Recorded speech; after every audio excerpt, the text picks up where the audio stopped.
Facebook is just super inconsistent. There's constant ups, there's constant downs, ROAS drops. Some days do super good, some days do very bad. And today's gonna be a short and sweet video going straight to the point on how you can go ahead and deal with Facebook ad inconsistencies. And if you guys watch the very end, I actually show you guys when you should start applying all these strategies and how to know when your ads are starting to decline, so you get a head start on really trying to recover everything. So that's very important. But before we get into today's video, let's announce last video's winners for $1,000 worth of courses or consulting calls with me. The winner's here. If you guys want to qualify, all to do is drop a comment below, follow me on Instagram, hit the subscribe button, hit the notification bell, like this video, and I'll be picking the best comment every single video. Don't forget to follow me on Instagram. But yeah, let's get right into today's video. Facebook ad inconsistencies, ups and downs. Why does CPP, cost per purchase, just shoot through the roof all of a sudden? First thing first is you never should watch the ads from day to day. Like if an ad performs bad on, say, on a Tuesday compared to on a Monday, you don't want to take that into account. You want to look at things on the macro, in the bigger picture. You don't want to look at it on a micro and just sort of see one bad day and just start panicking. You want to look at it in a week span and in a monthly span. If the next month was much worse than the previous month, then you are noticing some decline and actual sort of inconsistency. Like if an ad is doing bad on a Monday, that's totally fine, because just Mondays are known to have less purchases. You know, people like to buy stuff online on Thursdays, Fridays, Saturdays, you know, when they get the paycheck. So it's normal that on a Monday that your purchases are going to dip. So you don't want to look at things on a small scale. You only want to look at it in a bigger scale, weekly and monthly scheme. But why do cost per purchase shoot through the roof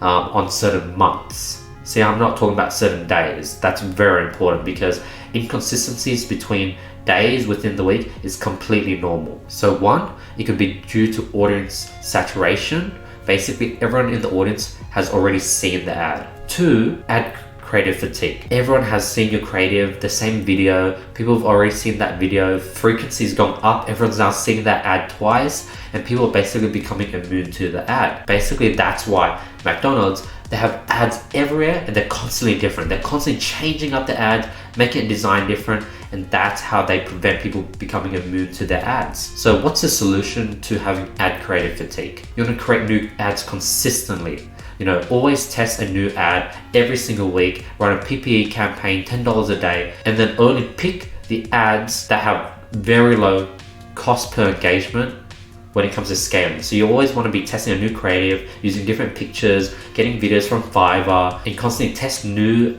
and different creatives using PPE campaigns and using the stats to show you which ones are worth using for scaling and running conversion campaigns for. Another solution is just to create slight variations to your current winning ad. All you have to do is change the first 3 seconds, change the thumbnail, and that's how you can go ahead and sort of reboost your current creative. Now, what's the solution to audience saturation? Number one, you could find new audiences using broad scaling, using no targeting, using very broad interests such as dog. And I definitely recommend you guys to watch my broad scaling video, which is linked here. Click it, somewhere should pop up there, but I highly recommend you watch that, but just go super broad. Two, testing new untapped countries. So if you've sort of done, say, dog US, then you want to dog Canada, dog UK, dog Australia, and as you can see, there's unlimited amount of countries. You could do e-packet, and you know, all that's also explained in my broad targeting video that I linked just before this. So highly recommend you to watch that. Three, this is big. This is something that I haven't heard anyone share, but this is a major key when it comes to scaling. Testing new lookalike audiences timeframes. So everyone sort of just tests purchase lookalike audiences, you know, to different countries worldwide, and that's it. So you can get like maybe 10 sets of purchase lookalike audiences, and that's it. But what people don't know is you could actually change your time frame, do purchases in the past 7 days, purchases in the past 30 days, and purchases in the past 180 days. And now you went from one set of 10 group of purchase lookalike audience to 3 freaking sets. You can do 7 days, 14 days, 30 days, 180 days, 100 days, and the audience will always change and you get a new fresh audience. And that's a strategy that I don't see many people do whatsoever. And four, this is also big, different combination of interest with creative. So you're going to be testing the interest dog. Once you saturated the dog interest with creative one, you want to send them creative 2, and creative 3. So that's how you sort of trick audience saturation. So, and an example would be books. For example, a book called How to Win Friends and Influence People. You know, they every 2 years, they remake the cover. They change it up, they change the marketing, they change the font of the title. They go from hard copy to paper copy to like different colors on the sort of cover, and they're constantly changing it. And what happens is the same person buys the same book multiple times. They see it in the airport, they buy it there. They see it at their local bookstore, they buy it there. They're new in town and they need a book to read that night, and they buy it again. The reason they're buying it again and again and again is because the creative for that same book is changing, and it's constantly being marketed to the same audience. So that's a trick to go ahead and avoid audience saturation. Now, when do you want to start using all these crazy tactics? You only want to start doing this when the ROAS drops a lot, like by 0.1 or 0.2 compared to the last month. You only want to look at it at a monthly scale.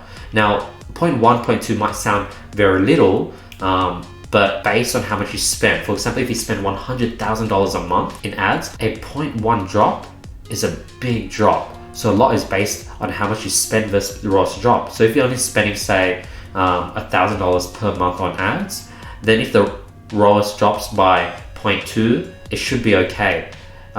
If you're only spending $1,000, you might need to look for a 0.3 or 0.4 drop for you to go ahead and start applying all these tactics. But yeah, that's sort of when to start. But yeah, that's today's video. Very short and straight to the point. I don't want to drag it on any longer. I gave you guys all the tips in this short video, and I highly recommend you to watch it again and again, because I love sort of compressing information, giving it to you guys so that it sort of makes the most out of your time. I don't want to waste your time, and I want to be appreciative for the time that you put into watching my daily videos. So I want to say thank you for that. Question of the day: what do you do when your product starts dying out? Drop it in the comments below. Other than that, as always, these slides are completely for free in the description below. I give them away just because I want to give my audience as much value as I can for free, so be sure to get them. I know a lot of people want to have a copy of this on their desktop, so I highly recommend you to get one for yourself. And other than that, I hope you guys are having an amazing week, and I'll be seeing you guys tomorrow with more value. Peace.